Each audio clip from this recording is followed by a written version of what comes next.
Hi. So ഉപ്പുമാവുണ്ട്, egg, പാപ്പടപ്പം ഉണ്ടാക്കിയതാണ് കേട്ടോ. അപ്പം ഞാനിന്ന് ഓഫീസ് പോയില്ല. അപ്പം നേരം വൈകിട്ടാണ് എഴുന്നേറ്റ്. അപ്പം ഞാൻ ബ്രഞ്ച് കഴിക്കാമെന്ന്.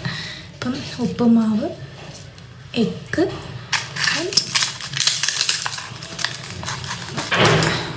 സോ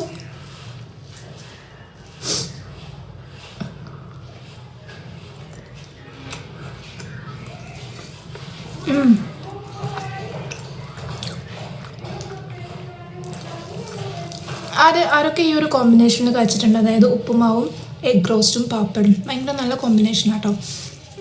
പൊതുവെ എൻ്റെ വീട്ടിലുണ്ടാക്കാറില്ല, എന്നിട്ട് ഈ ഇടയായിട്ട് ഞാൻ എക്സ്പെരിമെൻറ്റ് ചെയ്തിട്ട് കണ്ടുപിടിച്ചൊരു സാധനമാണ്. എനിക്ക് ഭയങ്കര ഇഷ്ടമുള്ളൊരു കോമ്പിനേഷനാണ് കേട്ടോ. ഭയങ്കര ടേസ്റ്റ്.